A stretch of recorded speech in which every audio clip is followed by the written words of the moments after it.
आज के इस विश्लेषण में सभी का स्वागत है। हमारे सामने एक काफी महत्वपूर्ण दस्तावेज है। ये 2025-26 के लिए कक्षा 12वीं की जो चित्रकला प्रैक्टिकल परीक्षा है उसकी पूरी रूपरेखा और दिशा निर्देश इसमें दिए गए हैं। नमस्कार। जी हाँ, ये दस्तावेज उन सबके लिए बहुत काम का है जो ललित कला की शिक्षा में रुचि रखते हैं, खासकर जो भारतीय स्कूल सिस्टम से जुड़े हैं। और जाहिर है उन छात्रों के लिए तो ये बेहद जरूरी है जो ये परीक्षा देने वाले हैं। हाँ बिल्कुल। इसमें परीक्षा की पूरी बनावट, अंक कैसे मिलेंगे, मूल्यांकन कैसे होगा, सब कुछ बताया गया है। तो आज हमारा काम यही है कि इस जानकारी को थोड़ा सरल बनाएं, इसके मुख्य बिंदु समझें, मतलब परीक्षा होती कैसे है, नंबर कैसे बटे हैं और जांचते समय क्या देखते हैं परीक्षक। बिल्कुल। और ये भी देखेंगे कि ये परीक्षा छात्रों के तकनीकी कौशल और उनकी जो रचनात्मक सोच है उसमें संतुलन कैसे बनाती है। हाँ, ये जरूरी है। हम 3 मुख्य हिस्सों पर ध्यान देंगे: नेचर और ऑब्जेक्ट स्टडी, फिर पेंटिंग कॉम्पोजिशन और तीसरा है पोर्टफोलियो मूल्यांकन। देखेंगे कि छात्रों से क्या उम्मीद की जाती है और उन्हें परखा कैसे जाता है। ठीक है, तो चलिए शुरू करते हैं। ये पूरी प्रैक्टिकल परीक्षा 70 अंकों की है और समय मिलता है 6 घंटे। जी। पर दिलचस्प ये है कि ये 6 घंटे लगातार नहीं है, बीच में 1 घंटे का ब्रेक भी है। मतलब 3 घंटे काम, फिर ब्रेक और फिर 3 घंटे काम। हाँ, ये टाइम मैनेजमेंट भी जरूरी है। और इसमें जो पहले 2 भाग हैं, नेचर स्टडी और पेंटिंग कॉम्पोजिशन, वो परीक्षा वाले दिन ही होते हैं। अच्छा। दोनों 25-25 अंक के हैं, तो ये हो गए 50 अंक। ओके। और जो तीसरा भाग है पोर्टफोलियो, वो 20 अंक का है। वो छात्र ने साल भर जो काम किया है उसका मूल्यांकन है। तो समझ गया। तो पहली यूनिट से शुरू करते हैं, नेचर और ऑब्जेक्ट स्टडी। 25 अंक। इसमें क्या करना होता है? नाम से तो लगता है कि देखकर कुछ बनाना है। हाँ, सही समझ रहे हैं आप। इसमें छात्रों के सामने कुछ चीजें रखी जाती हैं, आमतौर पर 2 या 3 वस्तुएं। अच्छा। और उनके पीछे और आगे, मतलब पृष्ठभूमि और अग्रभूमि के लिए 2 अलग-अलग रंग के कपड़े या पर्दे लगाए जाते हैं। ठीक है। छात्रों को इस पूरे समूह को देखकर चित्र बनाना होता है। वो चाहें तो पेंसिल से सिर्फ लाइट और शेड दिखा सकते हैं या फिर पूरे रंगों का इस्तेमाल भी कर सकते हैं। एक निश्चित कोण से देखकर बनाना होता है, यानी सीधा ऑब्जर्वेशन का टेस्ट। अच्छा, दस्तावेज में ये भी लिखा है कि वस्तुएं अलग अलग मटेरियल की हों, जैसे कांच, किताब, टेराकोटा। इसका क्या कारण हो सकता है? हाँ, ये इसलिए ताकि परीक्षक देख सके कि छात्र अलग अलग बनावट यानी टेक्सचर को कैसे समझते और दिखाते हैं। कांच की चमक, किताब की सॉलिड सतह, मिट्टी के बर्तन का खुरदुरापन। समझ गया। इन सब को दिखाना एक चुनौती है और ड्राइंग यथार्थवादी, मतलब रियलिस्टिक होनी चाहिए। इसमें लाइट, शेड, अनुपात, पर्सपेक्टिव, इन सब तकनीकी चीजों का ध्यान रखना होता है। और एक और बात लिखी है कि वस्तुओं के नीचे जो बेस रखा है उसे नहीं बनाना है। जी हाँ, शायद इसलिए ताकि पूरा ध्यान वस्तुओं के फॉर्म और टेक्सचर पर ही रहे। मूल्यांकन में मुख्य रूप से देखा जाता है कि ड्राइंग की कंपोजिशन कैसी है, रंगों या माध्यम का इस्तेमाल कैसा है और चित्र का ओवरऑल प्रभाव क्या है। ठीक है। इन्हीं चीजों के आधार पर 25 अंक मिलते हैं। और ये वस्तुएं चुनते कौन है? बाहरी और आंतरिक दोनों परीक्षक मिलकर चुनते हैं। अच्छा। इसमें प्राकृतिक चीजें भी हो सकती हैं, जैसे पत्ते, फूल, फल, और मानव निर्मित चीजें भी, जैसे कोई डिब्बा, बोतल या गेंद। और ये भी ध्यान रखा जाता है कि चीजें ताजी हों, खासकर फल फूल, और साइज भी ठीक हो, और 2 अलग रंग के पर्दे, एक गहरा एक हल्का। ये कॉम्पोजिशन में मदद करता होगा। बिल्कुल। और काम करने के लिए कागज का साइज भी फिक्स्ड है, half imperial size. Half imperial size मतलब लगभग 22x15 इंच की शीट। जी हाँ, ये एक स्टैंडर्ड साइज है ताकि सबका काम एक ही आधार पर जांचा जा सके। तो कुल मिलाकर ये यूनिट इस छात्र की ऑब्जर्वेशन स्किल, टेक्निकल एक्यूरेसी और अलग अलग मीडियम में काम करने की क्षमता को परखती है। तो ये तो हुई देखकर बनाने की बात यूनिट 1 में। अब चलते हैं यूनिट 2 पर, पेंटिंग कॉम्पोजिशन। ये भी 25 अंकों का है। यहाँ मामला कल्पना का है ना? बिल्कुल। यहाँ छात्रों को अपनी कल्पना शक्ति का इस्तेमाल करके पेंटिंग बनानी होती है। विषय आमतौर पर जीवन और प्रकृति से जुड़े होते हैं। उन्हें 5 विषय दिए जाते हैं। 5 में से एक चुनना होता है। कोई एक चुनकर उस पर कॉम्पोजिशन तैयार करना होता है।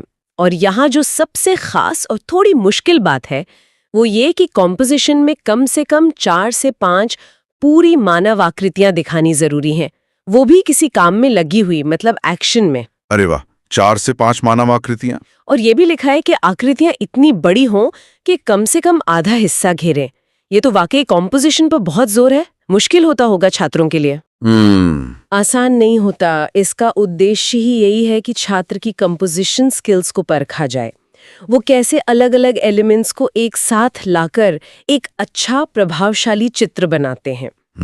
विषय को कैसे दिखाते हैं, आकृतियों में क्या रिश्ता है, चित्र में गहराई कैसे लाते हैं, ये सब देखा जाता है। मीडियम चुनने की आज़ादी है, वाटर कलर, पेस्टल, टेम्परा या एक्रिलिक। कागज यहाँ भी वही हाफ इंपीरियल साइज है। तो यहाँ फोकस रचनात्मकता और मौलिकता पर ज्यादा रहता होगा। जी हाँ। मूल्यांकन में कंपोजिशनल अरेंजमेंट मतलब संरचना कैसी है, विषय को कैसे उभारा है, इस पर तो ध्यान देते ही हैं। साथ में रंगों का चुनाव और इस्तेमाल, मीडियम का ट्रीटमेंट और सबसे जरूरी पेंटिंग कितनी ओरिजिनल और क्रिएटिव है, ये देखते हैं। अच्छा। परीक्षक विषय चुनते समय छात्रों के लेवल और उनके माहौल का भी ध्यान रखते हैं। विषय ऐसे होते हैं जिनसे छात्र जुड़ सके और खुलकर अपनी कल्पना का इस्तेमाल कर सके। विषयों का दायरा भी काफी बड़ा है, जैसे पारिवारिक जीवन, त्योहार, बाजार, खेलकूद, गांव या शहर का जीवन, प्रकृति, या फिर कल्पना पर आधारित कुछ राष्ट्रीय सांस्कृतिक कार्यक्रम भी हो सकते हैं। जी, ये विविधता इसलिए ताकि छात्र अपनी रुचि के हिसाब से चुन सकें। इस यूनिट का सार यही है कि छात्र सिर्फ तकनीकी रूप से अच्छे न हों, बल्कि अपनी सोच को रंगों और रेखाओं से मौलिक तरीके से व्यक्त भी कर पाएं। ये टेक्निकल स्किल के साथ साथ आर्टिस्टिक विजन का भी टेस्ट है। समझ गया। तो पहली 2 यूनिट तो हो गई परीक्षा वाले दिन की। अब आते हैं तीसरे और आखिरी हिस्से पर, पोर्टफोलियो मूल्यांकन। 20 अंक। ये क्या है असल में? पोर्टफोलियो एक तरह से पूरे साल भर छात्री ने जो कला का काम किया है उसका कलेक्शन होता है। अच्छा, पूरे साल का काम। हाँ, उनकी साल भर की मेहनत और प्रगति का रिकॉर्ड। इसे स्कूल प्रमाणित करता है और फिर परीक्षा के दिन परीक्षकों के सामने रखा जाता है मूल्यांकन के लिए। तो इसमें क्या क्या होता है? बस बेस्ट पेंटिंग्स? नहीं, इसमें कई तरह के काम शामिल होते हैं जिससे छात्र के विकास के अलग अलग पहलू दिखें। जैसे पहला, पिछले 2 सालों के कम से कम 6 सबसे अच्छी पेंटिंग्स। इसमें स्केच से लेकर फाइनल काम तक का प्रोसेस दिखाना होता है। ओके। दूसरा, इसी सत्र में किए गए नेचर और ऑब्जेक्ट स्टडी के 6 चुने हुए अभ्यास किसी भी मीडियम में। ठीक है। तीसरा, साल भर में जो पेंटिंग कॉम्पोजिशन बनाई है उनमें से 2 चुनी हुई। चौथा, किसी एक भारतीय लोक कला शैली पर आधारित एक काम, जैसे मधुबनी, वर्ली या कोई और। अच्छा, लोक कला भी है। जी। और पांचवा, छात्र की अपनी मौलिक शैली में बनाई गई एक कलाकृति। तो ये तो करीब 15-16 काम हो गए। काफी बड़ा कलेक्शन है। ये सिर्फ फाइनल रिजल्ट नहीं बल्कि प्रोसेस और लगातार काम करने को भी महत्व देता है। और वो अपनी शैली वाला हिस्सा तो छात्र को अपनी पहचान दिखाने का मौका देता होगा। बिल्कुल। पोर्टफोलियो का मकसद ही यही है कि छात्र का साल भर का प्रयास, उसके एक्सपेरिमेंट्स, उसकी कलात्मक सोच का विकास, ये सब देखा जा सके। लोक कला को शामिल करना भारतीय कला से जुड़ाव दिखाता है। ये 20 अंक सिर्फ एक दिन के प्रदर्शन पर नहीं बल्कि पूरी यात्रा पर मिलते हैं। ये बात समझ आई। अच्छा, अब जरा वापस प्रैक्टिकल बातों पर आते हैं। 6 घंटे की परीक्षा, ब्रेक, मूल्यांकन प्रक्रिया के बारे में कुछ और खास बात? हाँ, मूल्यांकन बाहरी और आंतरिक परीक्षक दोनों मिलकर वहीं मौके पर करते हैं।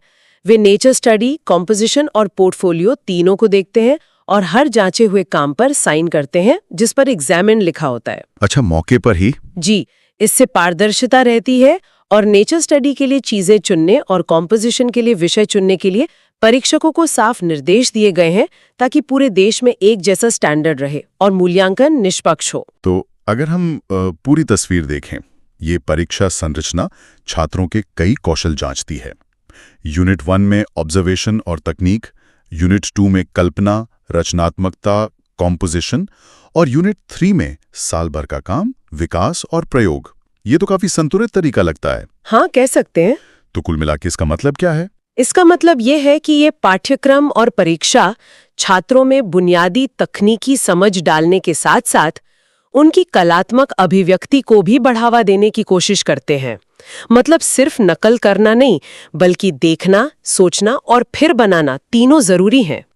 यह छात्रों को ललित कला में आगे की पढ़ाई या कैरियर के लिए तैयार करने में मदद करता है, जहां टेक्निकल स्किल और क्रिएटिव सोच दोनों की जरूरत होती है। ये सब समझने के बाद एक विचार आ रहा है मन में। हाँ, बताइए। ये जो इतनी स्पष्ट संरचना है, जैसे कॉम्पोजिशन में ठीक 4-5 आदमी बनाने हैं, पोर्टफोलियो में इतने काम, इस तरह के काम, ये सब छात्रों की जो रचनात्मक आज़ादी है उसे कैसे प्रभावित करता होगा? कहीं ये उसे बांध तो नहीं देता? ये बहुत ही अहम सवाल है। सोचने वाली बात है कि क्या इस तरह के नियम और संख्याएं छात्रों को एक दिशा तो देती हैं, लेकिन कहीं अनजाने में उनकी क्रिएटिविटी को सीमित तो नहीं कर देती? क्या छात्र सिर्फ नियम पूरे करने में लग जाते हैं और कुछ नया आजमाने से हिचकते हैं? हाँ, और दूसरी तरफ परीक्षकों के लिए भी चुनौती होगी। उन्हें एक स्टैंडर्ड तरीके से जांचना है ताकि सब निष्पक्ष रहे, लेकिन साथ ही हर छात्र की अपनी खास शैली, उसकी मौलिकता को भी पहचानना है, उसकी कदर करनी है। ये संतुलन बनाना कितना मुश्किल होता होगा। बिल्कुल, ये हमेशा बहस का विषय रहता है कि कला शिक्षा में कितनी संरचना होनी चाहिए और कितनी स्वतंत्रता। क्या ये ढांचा वाकई रचनात्मकता को बढ़ाने में मदद करता है या उसे एक दायरे में सीमित कर देता है? इस पर विचार करना जरूरी है, खासकर जब हम कला शिक्षा के मकसद के बारे में सोचते हैं। आज की इस गहरी पड़ताल में शामिल होने के लिए बहुत बहुत धन्यवाद। उम्मीद है कि कक्षा 12 चित्रकला प्रैक्टिकल परीक्षा की संरचना, मूल्यांकन और इसके पीछे की सोच पर यह बातचीत सुनने वालों के लिए जानकारी भरी और उपयोगी रही होगी।